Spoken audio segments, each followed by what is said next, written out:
Ever wonder why the PLA Air Force keeps tinkering with the outdated J-11 fighter jet, even creating a modified version called the J-11BG, despite already having a fleet of superior J-16 fighters? Lately, this aircraft has been appearing more frequently in CCTV reports, and units in the Western Theater Command have begun mass deploying it. This is quite an intriguing story. Today, let's break it down. What exactly has been modified in the J-11BG? How does it differ from the original J-11? And the unavoidable question, why bother modifying these old birds when you already have the superior J-16? To understand the J-11BG, we must first untangle the J-11 family tree. The earliest J-11s were essentially assembled domestically from Su-27Sk components imported as kits. At that stage, many parts still required sourcing from Russia, resulting in performance nearly identical to the original Su-27. These were pure air superiority fighters incapable of carrying bombs or utilizing advanced radar-guided missiles. The J-11B marked a watershed.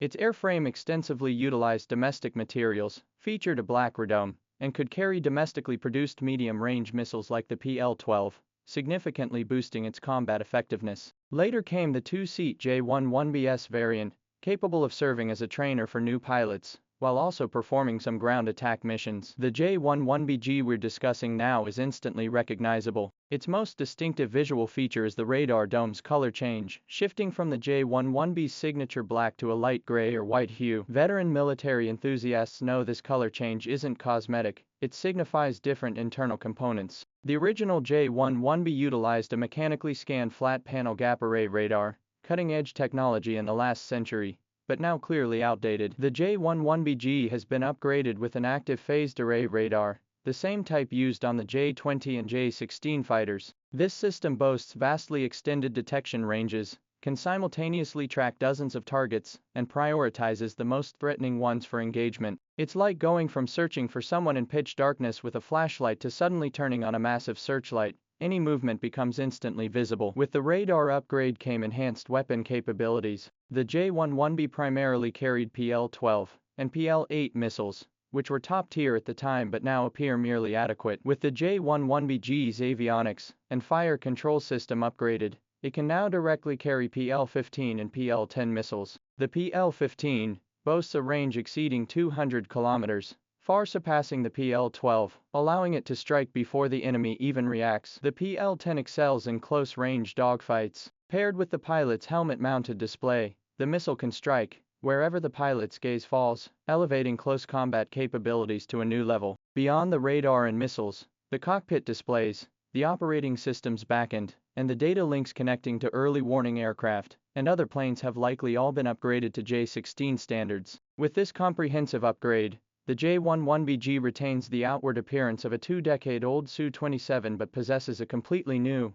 brain, propelling its combat capability directly from 4th generation to 4.5th generation standards. Beyond these enhancements, the J-11BG's powerplant has also been replaced. Many early J-11B variants still used Russian-made L-31F engines, whereas the J-11BG is equipped with the domestically produced WS-10B, or the more advanced WS-10C. With these new engines, the aircraft can fly longer on the same fuel load, and its climb and acceleration performance are significantly enhanced. Moreover, domestically produced engines offer greater logistical flexibility, eliminating dependence on foreign suppliers. Now that we've covered the upgrades, let's address the core question: why invest effort into extensively modifying these older J-11s when the advanced J-16 already exists? The reason is simple: it's cost-effective. First, this batch of J-11Bs is still relatively new. While the J-11 may seem like an older model, the J-11B entered mass production after its formal certification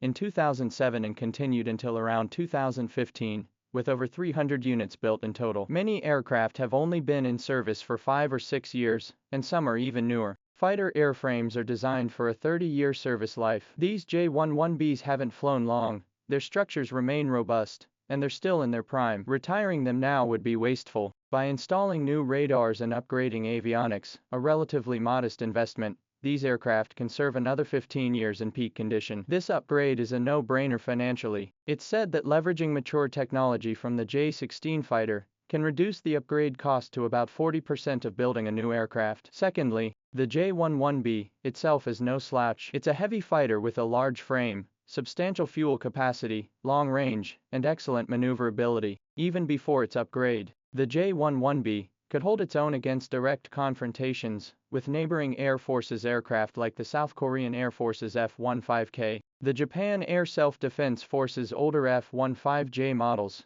or even the Indian Air Force's Su-30MKI, now upgraded to the J-11BG variant. With radar and missile capabilities significantly surpassing its rivals, its advantages become even more pronounced. For routine patrols, verification missions, and interceptions, the J-11BG is fully capable of shouldering these responsibilities, freeing up the more valuable J-20S and J-16S to focus on more critical tasks. For instance, during combat readiness patrols over the Taiwan Strait, J-11BG fighters have been spotted east of Taiwan Island, photographed against the backdrop of the Central Mountain Range, while Taiwan's F-16V fighters dared not approach throughout the entire operation. This alone speaks volumes. Last but certainly not least, is the sheer number of aircraft. Hundreds of J-11 variants have been produced over the years, and it remains one of the Air Force's mainstays to this day. While some reports suggest nearly 400 J-16S are now in service, the J-11B inventory still exceeds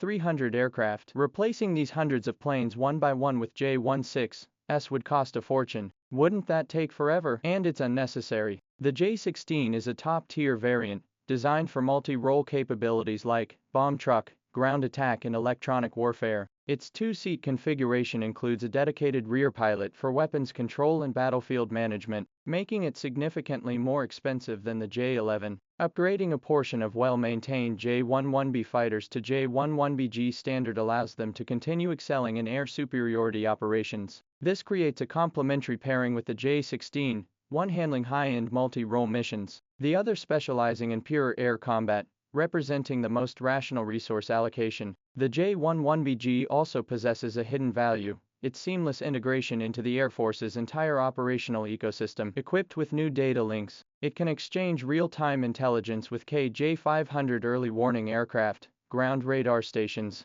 and even other fighter jets. During combat, the KJ-500 detects targets hundreds of kilometers away and transmits coordinates directly to the J-11BG via data link. The J-11BG can then approach undetected without activating its own radar and launch missiles. This tactic leaves adversaries vulnerable. If supported by specialized electronic warfare aircraft like the J-16D suppressing enemy radars, the J-11BG gains even greater operational freedom. Simply put, the J-11BG doesn't fight alone, it operates within an entire system. Its strength lies not only in hardware upgrades, but in its role as a critical node within this operational network. Of course, the J-11BG has inherent limitations. Its airframe structure is derived from the Su-27, and no matter how much it's modified, the fundamental constraints remain. For instance, during high-G maneuvers, its structural endurance may fall short compared to the entirely new design of the J-16. This explains why it retains the traditional pitot tube